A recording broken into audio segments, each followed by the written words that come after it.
So in the kind of the subtitle here, the transcendent Lord of all calamity, he says, it is one thing to cite passages of Scripture that make broad affirmations of meticulous sovereignty, but what about specific affirmations of the casual connection between God and evil? Yeah. And guess what? They're there. Oh yeah, right. The God's sole transcendent rule and authority is affirmed by, for instance, Jeremiah and Lamentations. Right, who has spoken it, and it came to pass, unless the Lord has commanded it. Is it not from the mouth of the Most High that good and bad come? Mm-hmm. Jeremiah says. Everyone looks at Lamentations as this ho-hum, oh, woe is me. But he's saying, no. Read it, and read it in the light of what's being declared. Like, yes, you have the badness in there, but it's all a declaration that God is sovereign and He controls this and He's above it, and we're able to trust in Him even when it becomes bad and awful, and it seems like we're unable to go. Yes, your own way. Yeah. And so he says, in this particular passage in Lamentations, that God is acknowledged as the ultimate source of all that comes to pass, right? He's the source of it, right? All who has spoken and it came to pass. Well, unless the Lord has commanded it.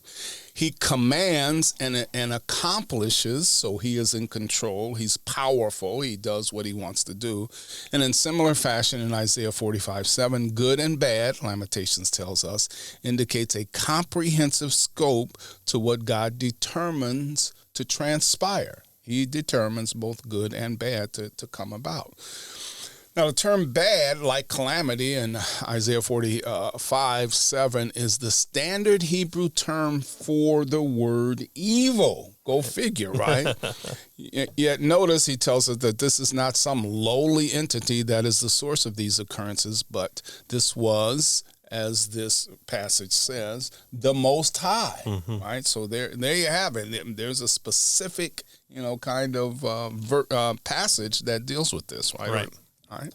Right, and especially the charge is always, the God of the Old Testament is so much meaner than the God of the New Testament, and it's like, well, okay, there's an argument to respond against there, but why are they saying that? Well, it's because so much judgment is occurring, so much quote unquote bad stuff is happening in the Old Testament, where He's judging nations, He's calling for warfare, for the judgment over people that are killing their children. He's calling armies to come into to divide the nation, his people, and then He's declaring judgment against those people who know better than to attack the Israelite people. Yeah.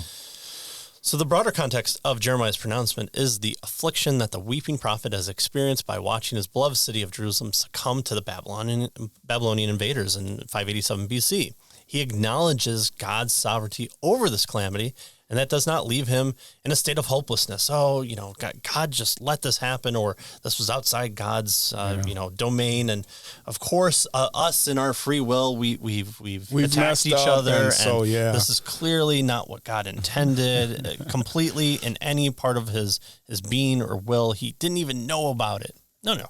A few verses earlier, he speaks of his compassionate God. In Lamentations 3:32 and 33, he says, "But though He causes grief, He will have compassion according to the abundance of His steadfast love, for He does not afflict from His heart or grieve the children of men." All right, so notice, even though God is the determining force of the cause of grief, right, that human suffers, that we suffer as humans, it's not the intention of His heart to afflict humans simply for the sake of affliction. He does not propose evil for evil's sake. Right.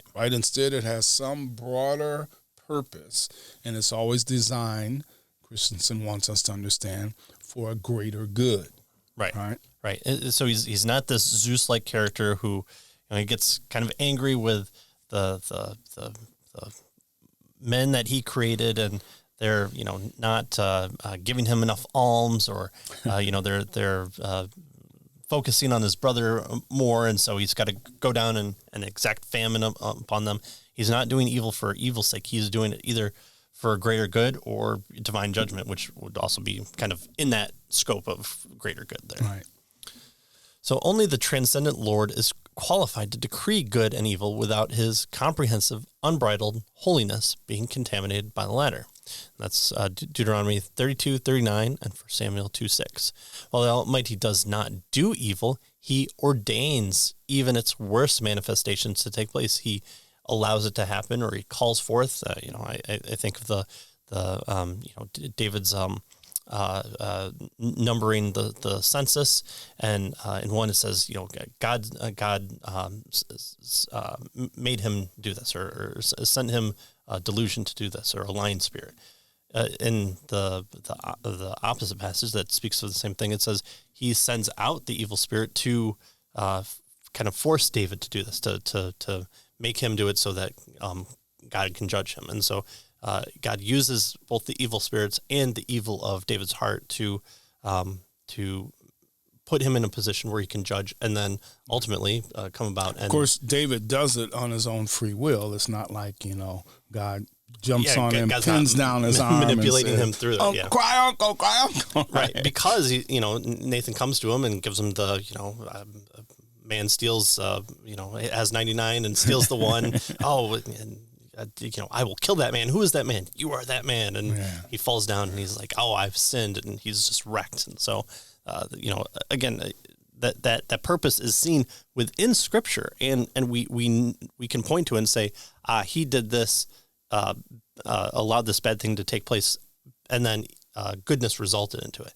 And if we don't have that kind of divine God's eye view with the inspired Scripture, it's really hard to be able to kind of parse that out and say, here's the evil that took place, and then here's the ultimate good. And so that's why when we get into when we talked about a few episodes ago of this evil seems to be just bouncing out in the universe and it's not attached to good. Well, it's really hard for us to know without a divine decree telling us good resulted as a result of this. So one reason why this fact is so hard to swallow, though, is we tend to evaluate the nature and actions of God as though he were confined to the finite realm of creature and not the transcendent realm of deity. As the sole creator, possessor, and sovereign Lord of all, he is not comparable to any mortal sovereign. So and that's something we have to think about. Than we are, right? He's other than we are, right? And so he needs to be considered in that particular light.